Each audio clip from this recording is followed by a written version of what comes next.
Marcus Caldwell sat in his wheelchair at the back of the courtroom, watching his ex-wife Rebecca and his former best friend Daniel embrace in celebration, unaware that the crippled man they had abandoned and humiliated was actually the secret multi-billionaire CEO who owned the very company where they both worked, where they had conducted their affair in his office, and where their entire future now rested in his hands. Rebecca had divorced Marcus 6 months after the car accident left him paralyzed, claiming she couldn't bear to be tied to a broken man anymore. But the truth was far more devastating. She had been cheating on him with Daniel for 3 years, and the 2 children Marcus had raised and loved weren't even his. They belonged to Daniel. A fact revealed in the DNA tests Marcus secretly ordered after finding suspicious text messages on Rebecca's phone. Marcus had played the role of the struggling disabled husband perfectly, never revealing that he was actually the phantom owner behind Apex Global Industries, the Fortune 500 company where Rebecca worked as a senior marketing director and Daniel served as vice president of operations, both climbing the corporate ladder while building their betrayal on Marcus's broken body and shattered trust. While Rebecca and Daniel celebrated their courthouse wedding, believing they had finally escaped the burden of Marcus's disability to start their new life together, they had no idea that the man in the wheelchair had just activated the first phase of 15 brutal levels of revenge that would systematically destroy everything they had built, strip away every asset they thought they owned, expose every secret they thought was buried, and leave them humiliated, ruined, and devastated in ways they could never imagine. But how did a crippled man become a secret billionaire? What devastating secrets would Marcus uncover about the children he raised? And what 15 levels of non-forgiving revenge would transform a broken husband into an unstoppable force of justice? Why had Rebecca really chosen to betray the man who once gave her everything? What role did Daniel play in the accident that crippled Marcus? And how would the final court battle expose the depth of their betrayal while crushing them forever under the weight of Marcus's perfectly orchestrated vengeance? Marcus Caldwell's life shattered on a rainy October night when the semi-truck ran the red light. But the real devastation came 3 months later when he discovered that his wife Rebecca had been planning to leave him even before the accident, that she had been sleeping with his best friend Daniel Morrison for years, and that the children he had fought to survive for weren't even his biological sons. The doctors said the spinal injury would keep him in a wheelchair indefinitely, maybe forever. But Marcus had pushed through agonizing physical therapy because he believed he had a family worth fighting for. A wife who had stood by his hospital bed crying and promising they would get through this together, and 2 boys who needed their father. What Marcus didn't know during those painful months of recovery was that Rebecca's tears weren't born from love, but from guilt and frustration, that she had been texting Daniel from the hospital waiting room, discussing how to handle the situation, and that she had already consulted 3 divorce attorneys about the best strategy to leave a disabled husband without looking like a monster. Marcus's parents had divorced when he was 8 after his mother discovered his father had embezzled money from his business partner to fund an affair with his secretary, a betrayal that left young Marcus living in a shelter for 6 months and shaped his obsessive need to build wealth and security, which explained why, at age 15, he had started his first online business coding websites, why at 19 he had dropped out of college to launch a tech startup, and why at 23 he had sold that company for $40 million before anyone in his personal life knew what he had accomplished. Rebecca's parents had stayed in a miserable marriage for 30 years, despite her father's serial infidelity, with at least 7 different women, including Rebecca's high school guidance counselor, which taught Rebecca that loyalty was for fools and that the only thing that mattered was securing the best financial position, a lesson reinforced when her mother died bitter and broke after finally divorcing her father, only to discover he had hidden assets in offshore accounts. Daniel's childhood had been marked by watching his father lose everything to his mother in a brutal divorce after she caught him cheating with his business partner, leaving Daniel's father homeless and suicidal, which planted in Daniel the seed that the only way to survive was to take what you wanted before someone took it from you. A philosophy that guided him through 3 previous relationships where he had impregnated 2 different women while engaged to others, convinced his college girlfriend to abort their child while secretly dating her roommate, and had systematically stolen credit for colleagues' work throughout his corporate career. The truth unraveled on a Tuesday afternoon when Marcus was going through old financial documents and found a credit card statement showing hotel charges on dates when Rebecca had claimed to be at corporate training seminars, luxury dinners for two at restaurants they had never visited together, and purchases at a men's store that weren't for him. Marcus's hands trembled as he cross-referenced the dates with his calendar and realized that many of these charges occurred during his business trips. Back when he could still walk, back when he had trusted his wife and best friend completely, and back when he had no idea that they were building a relationship on his money in his absence. He hired a private investigator named Sarah Chen, a former FBI agent whose own marriage had ended when she discovered her husband had fathered 3 children with different women during their 8-year marriage, making her uniquely motivated to expose infidelity with ruthless efficiency. Sarah's investigation revealed that Rebecca and Daniel's affair had started at a company Christmas party 4 years ago, that they had been sleeping together in Marcus's own house when he traveled, that Daniel had been Marcus's best man at their wedding while already planning to steal his wife, and most devastating of all, that the DNA tests Sarah arranged proved neither 7-year-old Jason nor 5-year-old Tyler shared Marcus's genetic material. Marcus remembered the joy he had felt when Jason was born, how he had cut the umbilical cord with shaking hands and cried at the miracle of fatherhood, how he had walked the floors at night soothing Tyler through colic, how he had coached Jason's Little League team and taught Tyler to ride a bike, and now every memory was poisoned by the knowledge that these children belonged to Daniel, that his best friend had violated his marriage bed and stolen years of his life. The investigation went deeper and revealed that Rebecca's first serious boyfriend in college had committed suicide after discovering she had aborted their child while sleeping with his roommate for drug money, that her second marriage before Marcus had ended when her husband caught her stealing from his family business to fund a gambling addiction, and that she had met Marcus at a charity gala where he was a donor and she was working as a cocktail waitress, immediately targeting him because his modest clothes and kind demeanor suggested someone wealthy trying to appear normal. Marcus had built his fortune in silence and secrecy, using shell companies and proxy investors to hide his identity because his mother's second husband had kidnapped him at age 12 and held him for ransom when word leaked about his father's insurance settlement from a workplace accident, an experience that taught Marcus that visible wealth made you a target and that true power came from controlling assets that no one knew you owned. After selling his first company, Marcus had invested in real estate, technology startups, and eventually acquired controlling interest in struggling corporations that he restructured and revitalized, including Apex Global Industries, which he had purchased through a web of offshore holdings 6 years ago and transformed from a failing manufacturing company into a Fortune 500 powerhouse. Rebecca had no idea that her husband owned the company where she worked, that every promotion she thought she had earned through merit was actually approved by Marcus watching from the shadows, and that Daniel's rapid rise to vice president had been orchestrated by Marcus because he valued loyalty and wanted to reward his best friend's apparent dedication. The irony twisted like a knife in Marcus's chest as he reviewed the security footage Sarah had obtained, watching Rebecca and Daniel having sex on the executive desk that Marcus had purchased, in the office that existed because of Marcus's capital and vision, celebrating promotions that Marcus had greenlit while he believed his family was intact and his friend was trustworthy. Daniel's corporate file revealed a pattern of manipulating female colleagues for advancement, including sleeping with 3 different supervisors to secure promotions, stealing proprietary information from previous employers, and a sealed legal settlement involving sexual harassment that Marcus's company had unknowingly inherited when Daniel transferred from a merged subsidiary. Rebecca's employment record showed expense report fraud, manipulation of sales figures to inflate her performance bonuses, and an ongoing scheme where she had been routing company funds through fake vendor accounts,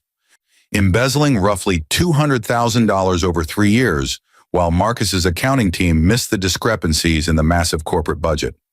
6 months after the accident, Rebecca filed for divorce with papers that portrayed Marcus as emotionally abusive and financially controlling, claiming she deserved 70% of their marital assets because she had sacrificed her career to care for a disabled husband.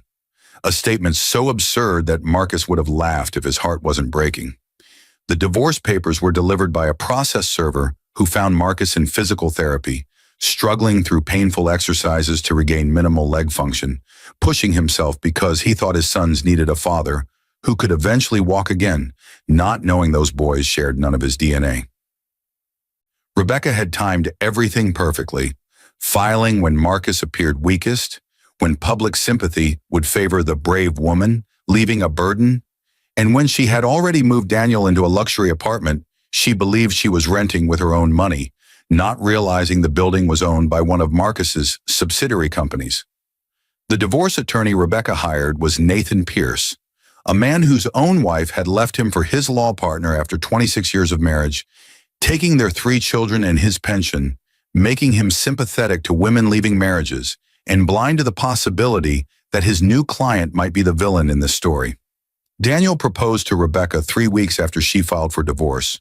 giving her a ring purchased with a bonus he had received for a project that Marcus's capital had funded, taking her to a restaurant that Marcus's investment group owned, and promising her a future built on the foundation of Marcus's pain.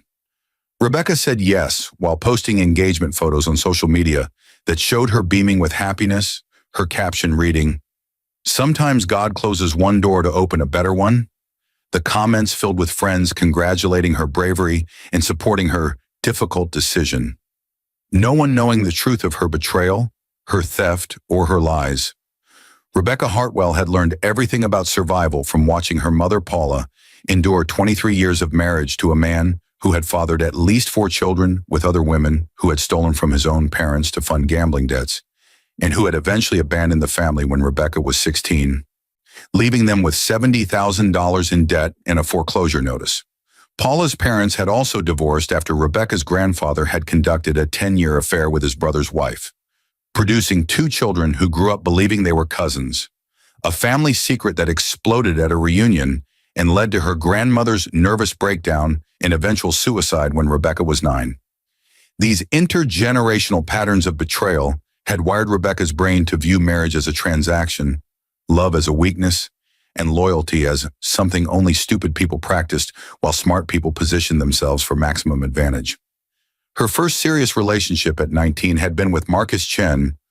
a pre-med student whose parents had survived a bitter custody battle where his mother had falsely accused his father of abuse to gain sole custody,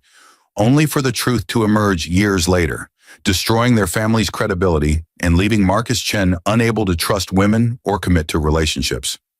Rebecca had gotten pregnant by Marcus Chen's roommate while dating him, convinced Marcus Chen the child was his, then had a miscarriage that she privately celebrated because it freed her from that connection. A pattern she would repeat twice more in her 20s with different men, using pregnancy scares to manipulate emotions and extract financial support before quietly losing babies that may or may not have existed. Daniel Morrison's path to betrayal had been paved by watching his father Gregory lose his construction business, his savings, and eventually his will to live after Daniel's mother had an affair with Gregory's business partner, then divorced Gregory and married the partner, taking Daniel and his sister to live in the house that Gregory had built with his own hands. Gregory's parents had divorced when he was young after his father discovered his mother had been running a prostitution ring from their home, using the money to fund her sister's drug habit, a scandal that sent Gregory's father to prison for assault when he attacked his wife's pimp, leaving Gregory to be raised by an aunt who had her own history of 4 marriages and 6 children by different fathers. Daniel had internalized the lesson that nice men finish last, that loyalty was punished, and that the only way to win was to take what you wanted before someone took it from you, which explained why he had sabotaged his college roommate's job interviews to secure a position himself, why he had slept with his previous boss's wife to gather blackmail material for a promotion, and why he had stolen trade secrets from 3 different employers before joining Apex Global Industries. Daniel's first wife had left him after discovering he had impregnated her sister during their honeymoon, a betrayal that cost him his first marriage, but taught him to be more careful about leaving evidence, not to stop betraying people, but to hide it better. His second serious relationship had ended when the woman discovered he had been embezzling from their joint business account to fund a separate life with another woman in a different city, complete with an apartment and promises of marriage. His ability to compartmentalize his duplicity so complete that he felt no guilt, only annoyance at being caught. Rebecca and Daniel's affair had started innocently enough by their corrupted standards, with flirtatious texts after a corporate happy hour where they had bonded over complaints about their lives. Rebecca lamenting that Marcus was too nice and boring, Daniel agreeing that his girlfriend was clingy and demanding, neither of them recognizing the cruel irony that they were complaining about people who loved them to someone equally untrustworthy. Their first kiss happened in a supply closet during a conference in Miami. Their first sexual encounter in a hotel room that Marcus had paid for through the company's travel budget, believing he was investing in his wife's professional development, not funding her affair. The relationship escalated quickly because both Rebecca and Daniel were skilled at compartmentalizing their betrayals, at looking Marcus in the eye over dinner and lying with practiced ease, at attending family gatherings where Daniel played with the boys he had secretly fathered while pretending to be the loyal best friend.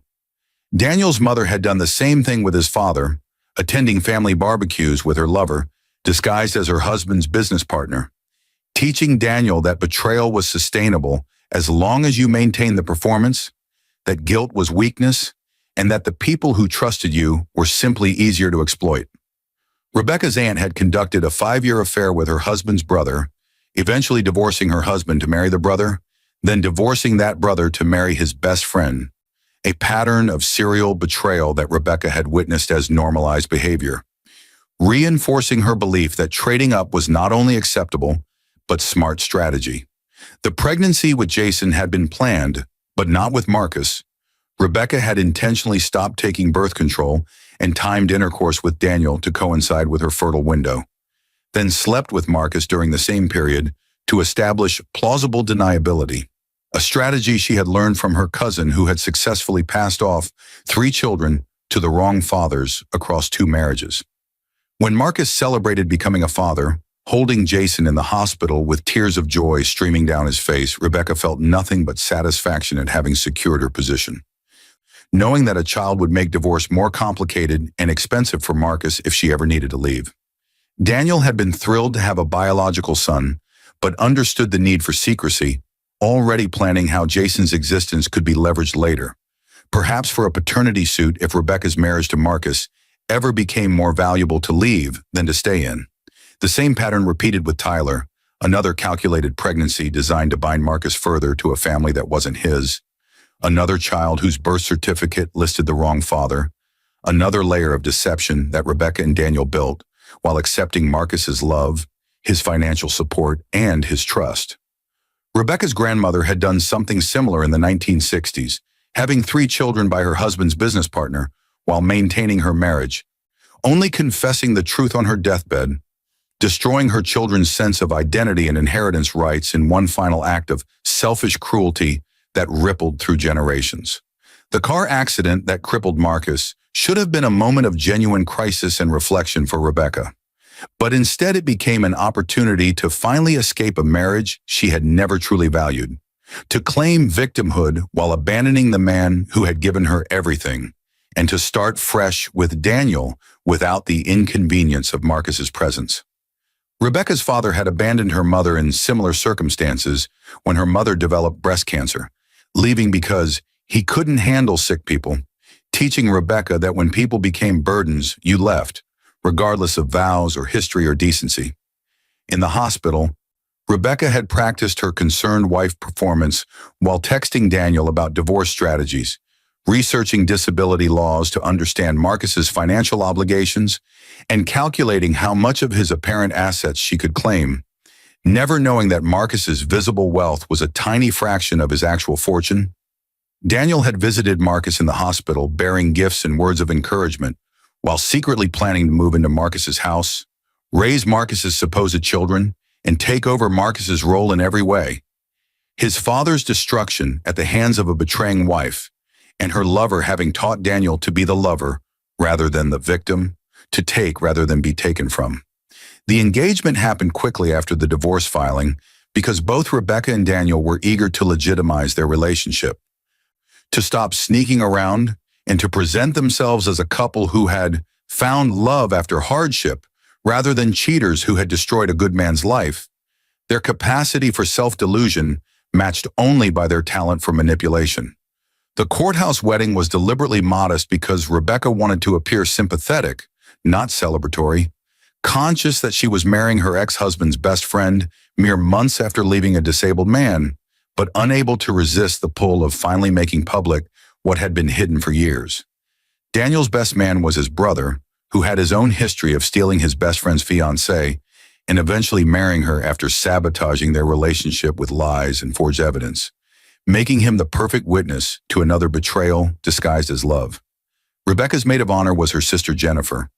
who had slept with Rebecca's first serious boyfriend in high school and had conducted a 2-year affair with Rebecca's second husband during their marriage. Family loyalty, meaning nothing in a clan where every woman had learned that men were resources to be exploited and relationships were games to be won. The ceremony was quick and simple, the judge bored and mechanical, neither Rebecca nor Daniel noticing the man in the wheelchair at the back of the courtroom, assuming he was there for a different case, never imagining that Marcus had come to witness their union before destroying it, to see their happiness before crushing it, to remember their smiles before turning them into screams. Marcus Caldwell's revenge began with surgical precision the Monday morning after Rebecca and Daniel's courthouse wedding, when every system they had relied upon started to collapse in ways that seemed unfortunate but not yet connected.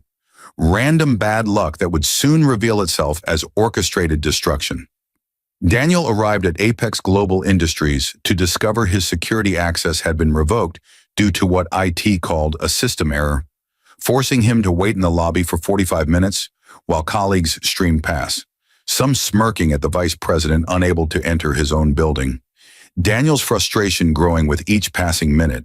but not yet understanding that this humiliation was intentional, designed, and just beginning.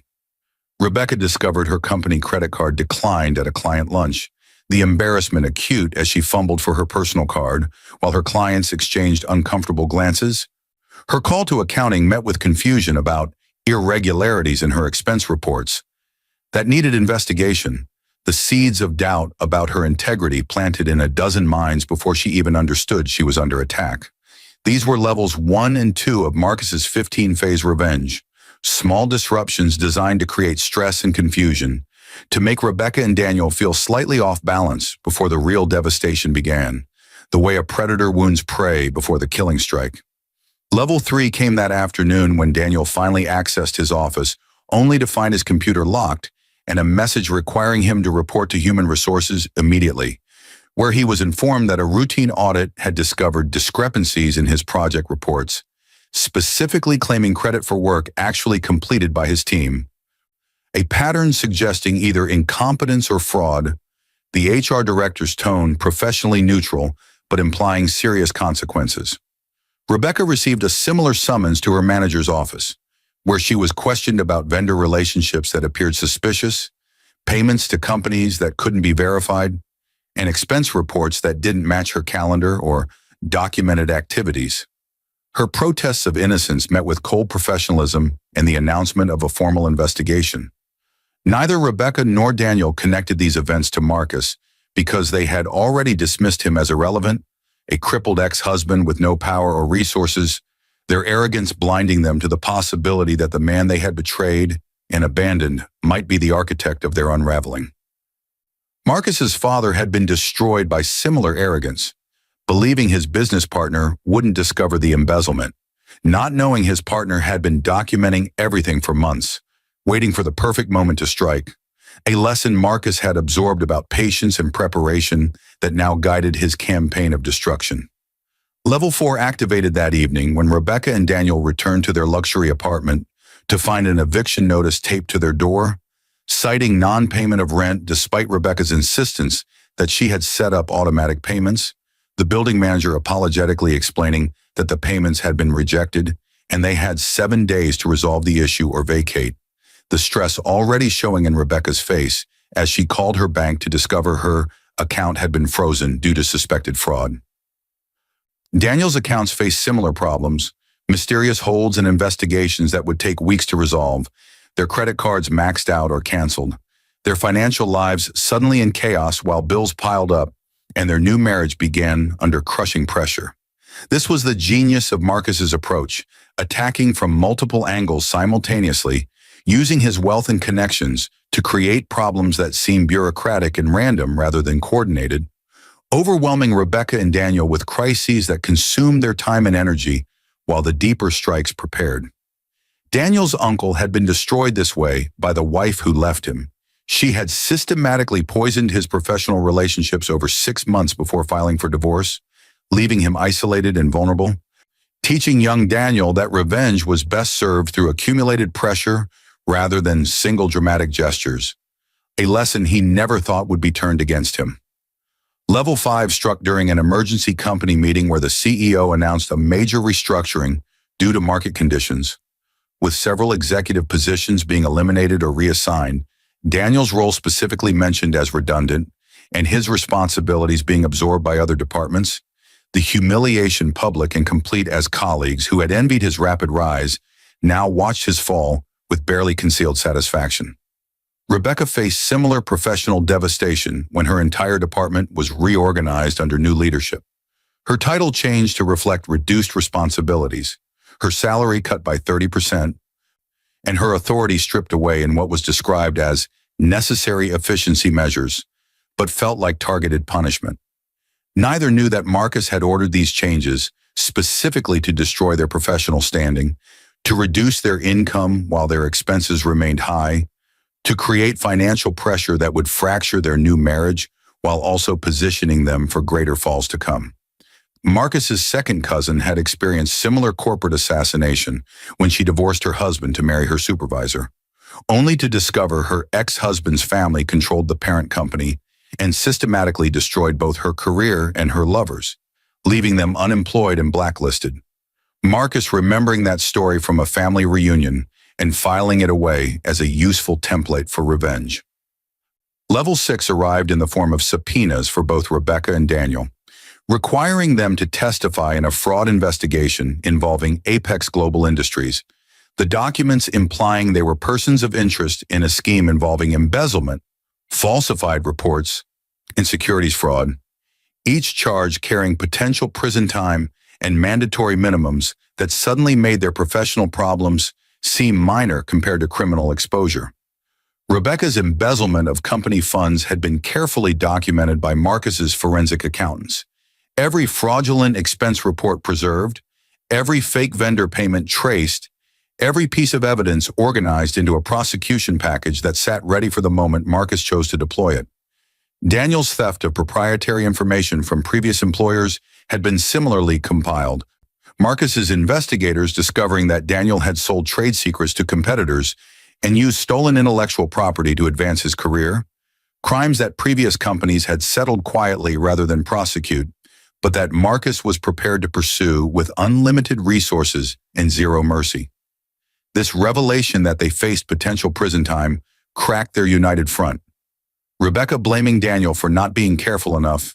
Daniel accusing Rebecca of dragging him down with her crimes, the stress of investigation turning them against each other as Marcus had predicted, his psychologist consultant having explained that betrayers always eventually betray each other when pressure mounts. Level 7 came through the civil courts where Marcus filed a lawsuit against both Rebecca and Daniel for fraud, intentional infliction of emotional distress, and alienation of affection. The damages sought totaling $50 million, an amount that seemed absurd given Marcus's apparent financial situation, but that came with detailed documentation of their affair,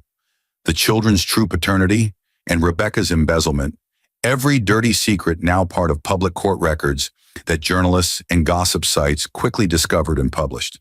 The media attention was swift and brutal, with headlines like "Executive Couple Sued by Disabled Ex-Husband in Paternity Fraud Case" and "Corporate Love Triangle Ends in $50 Million Lawsuit." Rebecca's social media flooded with hateful comments, her family members calling to express shock and disappointment, her mother sobbing on the phone about how Rebecca had become just like her father, the betrayer she had always hated. Daniel faced similar exposure, his professional reputation destroyed as colleagues, and industry contacts distanced themselves from someone associated with fraud and scandal. Job opportunities evaporating, his LinkedIn profile flooded with messages from people he had wronged throughout his career, now taking their opportunity for public revenge. Marcus watched it all from his wheelchair, monitoring news coverage and social media with satisfaction. This public humiliation being level 7, the destruction of their reputations and social standing, but still not the deepest cuts in his revenge plan. Level 8 involved the children, with Marcus filing for a declaration that he was not the legal father of Jason and Tyler, presenting DNA evidence that proved neither child was his biological son, requesting removal of his name from their birth certificates, termination of all parental rights and responsibilities, and a demand that Daniel be legally recognized as their father with full financial obligations. The court filing was cold and legal, but the emotional impact was devastating, with 7-year-old Jason asking his mother why Daddy Marcus doesn't want us anymore, and 5-year-old Tyler crying inconsolably when told he couldn't visit the man he thought was his father. Rebecca forced to explain to confused children that the man who had raised them wasn't their real father, because she had lied for their entire lives. Daniel suddenly faced child support obligations for 2 children, adding financial burden to his already collapsing finances. His excitement at being a father completely overshadowed by the crushing expenses and legal responsibilities he hadn't anticipated. His new marriage to Rebecca, already strained by money problems, now further stressed by children he had secretly fathered but never planned to publicly raise. Marcus felt a twist of pain at severing ties with the boys he had loved as sons, but his therapist had helped him understand that continuing the relationship would only prolong his healing and enable Rebecca's continued manipulation through the children. That clean separation was necessary for his recovery and their eventual understanding of the truth, harsh but required. The 9th level of Marcus's revenge manifested when Daniel's past began to surface in ways that even he had forgotten were possible. With 3 different women coming forward with paternity suits, each claiming Daniel had fathered children during previous relationships and abandoned them. The timing of these suits suspiciously coordinated but legally sound, forcing Daniel to submit to DNA tests, while Rebecca watched in horror as her new husband's history of serial betrayal became undeniable. Marcus had funded these women's legal cases through an intermediary, knowing that exposing Daniel's pattern of abandoning his biological children would destroy whatever sympathy he might have garnered and position him as precisely the monster he actually was, unable to claim victimhood when his own victims stepped forward with evidence and testimony.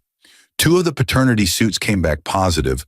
confirming Daniel had fathered children during his first marriage and during an engagement he had broken off, leaving him financially responsible for 5 children total, his income already reduced and now facing child support payments that would consume 70% of his remaining salary, the financial noose tightening exactly as Marcus had designed. Rebecca's mother had been one of 5 children her father had scattered across 3 states with different women, none receiving adequate support, all growing up in poverty while he lived comfortably. A pattern Rebecca had judged harshly until she realized she had married someone with an identical history, her self-righteous anger at her father now reflected back at her through Daniel's crimes. Level 10 struck through the IRS, with both Rebecca and Daniel receiving audit notices covering the past 7 years of tax returns, the investigation revealing unreported income, fraudulent deductions, and tax evasion schemes that Marcus's forensic accountants had carefully documented, the tax liability and penalties totaling nearly $300,000 that neither could pay, bankruptcy looming as a realistic possibility. Marcus had paid particular attention to their taxes because his mother's second husband had been destroyed by IRS prosecution after kidnapping Marcus, the government's power to investigate and punish making them perfect instruments of revenge, impersonal and thorough, in ways that couldn't be blamed on Marcus directly. Rebecca discovered that her previous embezzlement of company funds hadn't been reported as income, creating additional tax liability, while Daniel's sale of stolen trade secrets had generated unreported cash payments that now appeared as prosecutable tax fraud, each revelation adding years to potential prison sentences and hundreds of thousands in liability they couldn't afford. The stress fractured their marriage further, with arguments escalating to screaming matches about whose fault their destruction was. Rebecca blaming Daniel for not covering his tracks better, Daniel accusing Rebecca of being a trashy thief who had dragged him into her crimes, neither accepting responsibility for their own choices, both still blind to Marcus's orchestration of their complete destruction. Level 11 came through strategic revelation to Rebecca's employer's board of directors,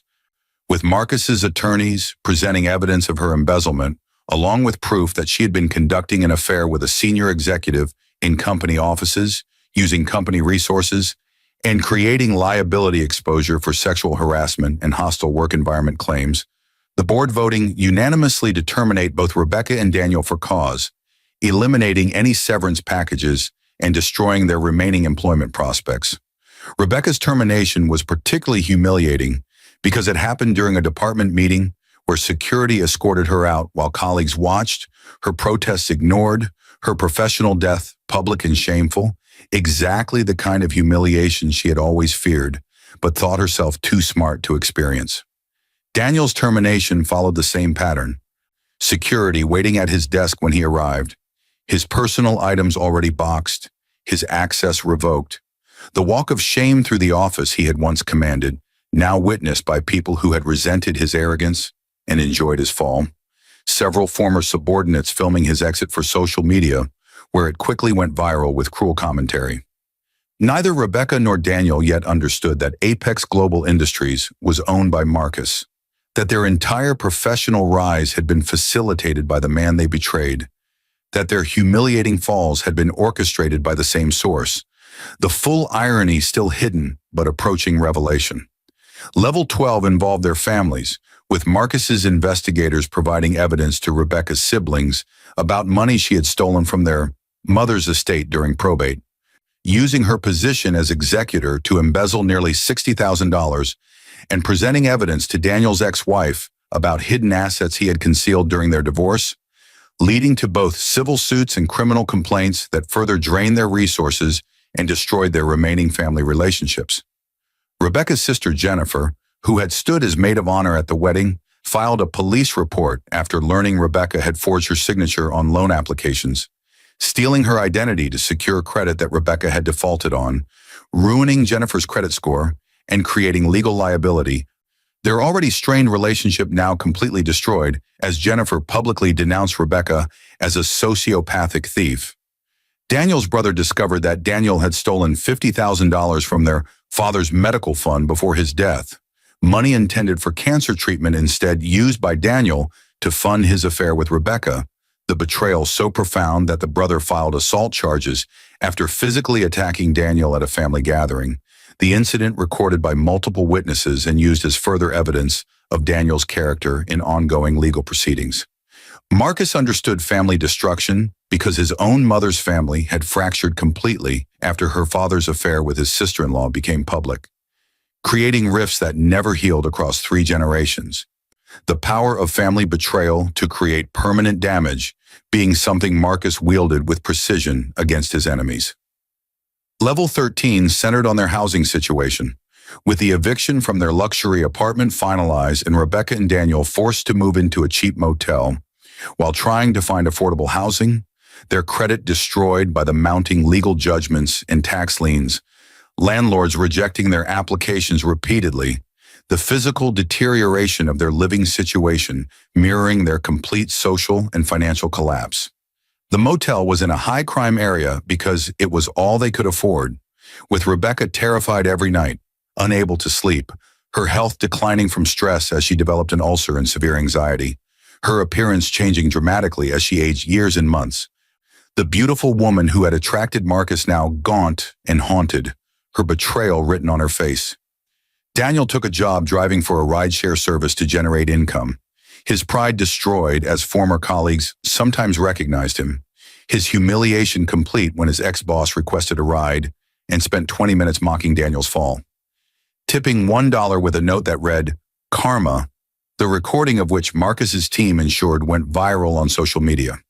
This physical and visible decline was important to Marcus because his father's mistress had lived lavishly on embezzled money for years before the truth came out. never facing appropriate consequences,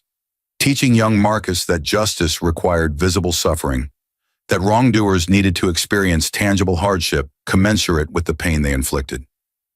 Level 14 struck at their psychology and hope,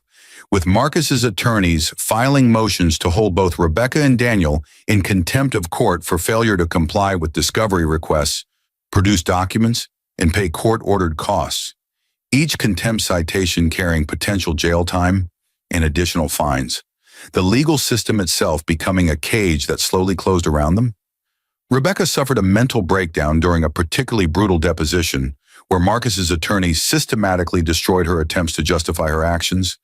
confronting her with evidence of every lie, every theft, every betrayal, until Rebecca was sobbing and incoherent, the video recording preserved for potential trial use, but also for Marcus's personal satisfaction in watching the woman who had destroyed him finally face consequences. Daniel attempted suicide by overdose in their motel room, surviving only because a maid found him and called paramedics, the incident creating a psychiatric hold and adding mental health issues to his legal problems, his survival bitter rather than relieved. Waking up to the same nightmare, but now with medical bills he couldn't pay and a psychiatric record that further damaged his remaining credibility. Marcus felt a flicker of something almost like pity when informed of Daniel's suicide attempt, but his therapist reminded him that Daniel had shown no mercy when seducing Marcus's wife, no conscience when raising Marcus's supposed children while knowing they were his, and no remorse when abandoning Marcus after the accident, that some betrayals were so profound they deserved no quarter, that extending mercy to the merciless was enabling evil rather than demonstrating virtue. The final courtroom battle came 18 months after Rebecca and Daniel's courthouse wedding, with all of Marcus's lawsuits consolidated into one massive trial that would determine financial damages, custody issues, and criminal referrals.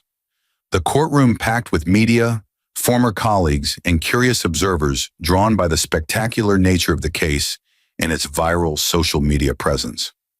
Rebecca and Daniel sat at the defense table looking broken and defeated, their cheap suits hanging loose on frames that had lost significant weight, their faces aged beyond their years, their court-appointed attorneys struggling against Marcus's elite legal team of 15 attorneys, led by the most expensive trial lawyer in the state. The visual disparity between the two sides telling the story before any evidence was presented. Marcus sat in his wheelchair behind the prosecution table, his appearance deliberately modest, his disability visible and sympathetic, his eyes cold and determined as he watched the people who had betrayed him face justice. This moment, the culmination of 18 months of planning, hundreds of thousands of dollars in investigation and legal fees, and a commitment to revenge that had consumed his life, but delivered exactly what he promised himself the day he discovered their betrayal. The trial's first week focused on the affair and paternity fraud, with Marcus's attorneys presenting text messages, hotel receipts, and testimony from private investigators who had documented Rebecca and Daniel's relationship in excruciating detail, including photographs of them together while Marcus was in physical therapy, fighting to walk again. The jury's faces reflecting disgust as the scope of the betrayal became clear. The DNA evidence proving Jason and Tyler weren't Marcus's biological children was presented with clinical precision. The expert witness explaining in simple terms that there was zero possibility Marcus had fathered either boy, that Rebecca had either been astonishingly ignorant of basic biology or had deliberately deceived Marcus for years, the implication clear and damning. Rebecca took the stand in her own defense and immediately collapsed under cross-examination, her attempts to justify the affair falling apart when confronted with evidence of planning and premeditation. Her claim that she fell in love, destroyed by text messages where she called both Marcus and Daniel crude names while discussing how to maximize her financial extraction from the situation. Her credibility shredded so thoroughly that even her own attorney looked disgusted. Daniel refused to testify after watching Rebecca's destruction, invoking his Fifth Amendment rights against self-incrimination.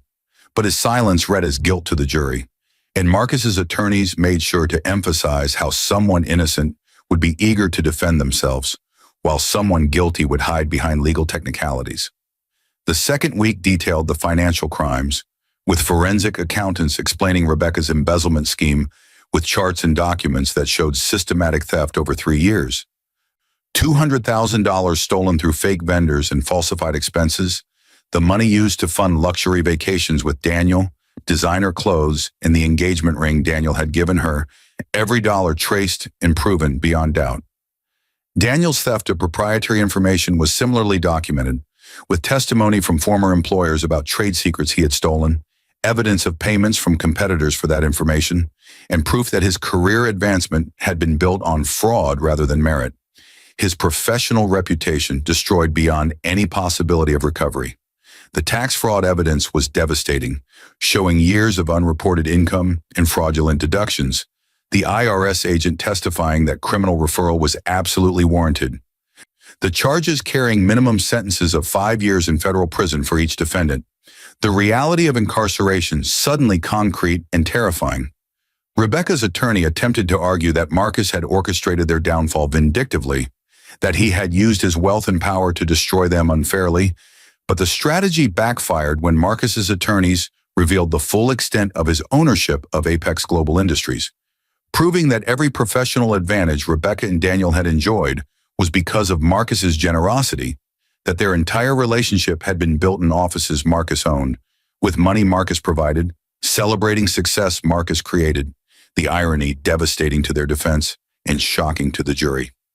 The revelation that Marcus was actually the secret billionaire owner of Apex Global Industries transformed the entire trial, with media coverage exploding as journalists realized the disabled man in the wheelchair was actually a Fortune 500 CEO worth over $2 billion, that Rebecca had divorced one of the wealthiest men in America to marry his employee, that Daniel had betrayed the man who signed his paychecks, and that both had been so blind with arrogance they never investigated who actually controlled the company where they worked. Marcus's testimony was powerful and controlled, explaining how he had built his fortune in secret to protect himself and his family, how he had valued loyalty and trust above all else, how he had promoted Daniel because he believed in friendship and rewarded Rebecca's career because he wanted to support his wife, and how their betrayal had destroyed his faith in human goodness while teaching him that some people were simply predators in human form who couldn't be reformed, only stopped. The jury watched Marcus struggle to shift positions in his wheelchair, saw the visible evidence of his disability caused by the accident that Rebecca had used as an excuse to abandon him, listened to his quiet dignity in discovering that his children weren't his own, and understood viscerally that this wasn't a case of wealthy vindictiveness, but justified response to profound betrayal, that what Marcus had done wasn't revenge but consequence, that Rebecca and Daniel had authored their own destruction through choices that revealed character rather than circumstances. The 15th and final level of Marcus's revenge came not through the trial itself, but through its aftermath, when the jury returned verdicts that exceeded even Marcus's expectations, awarding him $47 million in damages for fraud, emotional distress, and theft, finding both Rebecca and Daniel jointly and severally liable, the judgment collectible from any assets they might ever acquire for the rest of their lives, ensuring permanent financial devastation. The criminal referrals were accepted by both state and federal prosecutors, with Rebecca and Daniel each facing multiple felony charges, carrying aggregate sentences of up to 30 years in prison, plea bargains offered but at costs that still meant significant incarceration, their lives effectively over in any meaningful sense.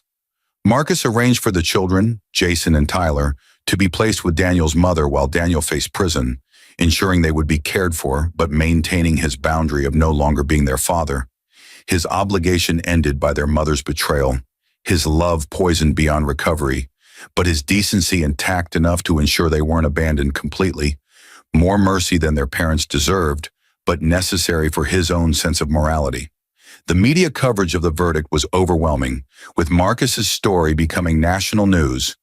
book and movie offers flooding in, speaking invitations from business schools and victims' rights organizations. His name synonymous with justified revenge, and the idea that betrayal ultimately destroys the betrayer. His message clear that actions have consequences and that sometimes the disabled person in the wheelchair is actually the most powerful person in the room. Rebecca was sentenced to 8 years in federal prison for embezzlement and tax fraud.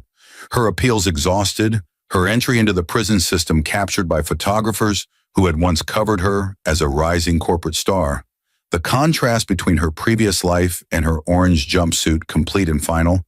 her beauty destroyed by stress and her spirit broken by consequences she had never imagined possible.